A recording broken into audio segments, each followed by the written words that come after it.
right, y'all, I'm going to give you the top 5 questions that most real estate agents are asked that either we cannot legally or ethically answer. If you don't already know who I am, my name is Kim McBride, also known as Get Keys with Kim, licensed in Maryland, DC, Virginia, Pennsylvania, and the Dominican Republic.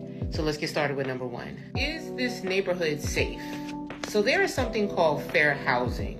I'm going to do a separate video on that, but fair housing prevents agents from doing something called steering, kind of like directing you to where you should go or making subjective statements about different communities. For this very reason, many agents such as myself might say things like, hey, maybe you want to check out the crime statistics, go to the local police department, talk to the neighbors in the area, have them give you a little bit more information about the area because I can't answer that question. Number 2. What kind of people live here? So again, we're going to jump back to fair housing. So it would be illegal for us to answer that question because there is something called protected classes. These protected classes are on the federal, state, and local levels, but mainly it's things like race, religion, color, creed, sexual orientation, familial status, veteran status, political status. I mean, depending on where you live, it can vary. The ones that are most common are the protected classes on the federal level, but we cannot answer that question. Instead, if you watch one of my previous videos, what I oftentimes will tell clients to do is ride around the neighborhood all different times of day and night. You get a feel for who lives in the neighborhood, go to the supermarket, see who shops there, who works there, and then of course, talk to the neighbors. Like they're literally waiting for you to come talk to them because they want to tell all the business. Number 3 is a big one. I get this one all the time, and that is, how are the schools?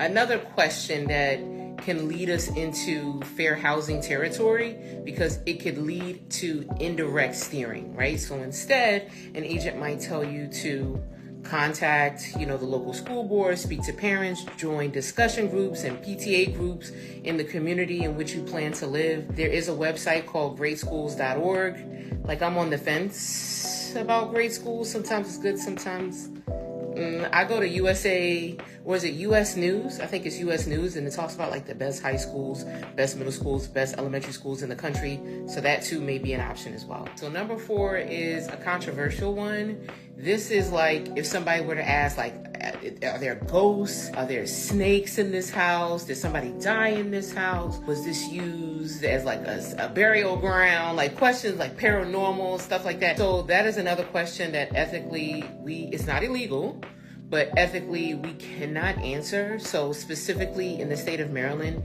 they consider that, the Real Estate Commission considers that what they call non-material facts. So it doesn't actually affect the physical, the structure, like the physicality of the property, and it doesn't affect the value.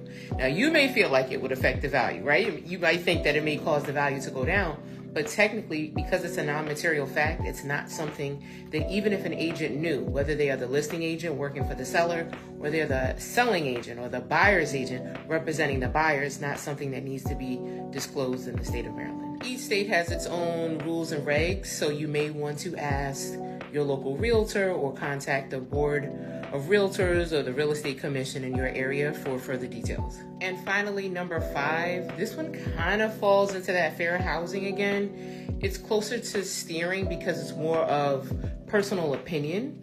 But oftentimes, buyer may say, well, would you live here or would you buy this house? And it's very subjective. So what I find most comfortable for me and what would work for my family, my lifestyle, may be very different for you. I'm at the stage where my kids are older. One is grown, one is still in the house, but almost out of high school. And so schools don't matter as much to me because she goes to a blue ribbon school. So I would just commute her back and forth to school if need be. Maybe having not as many bedrooms. Before I was like, well, I gotta have 5, 6 bedrooms. Now I may not need that many. I may not want the pool that I thought I wanted because the kids are old. So what I would want is maybe very different than what my clients may want. And so therefore, agents shouldn't steer their clients. So top 5 questions. If you have any other questions that you want me to answer, feel free to PM me, DM me, drop it in the comments.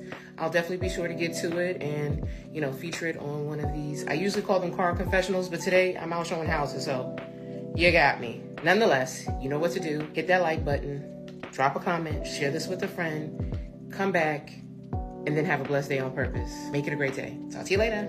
Deuces.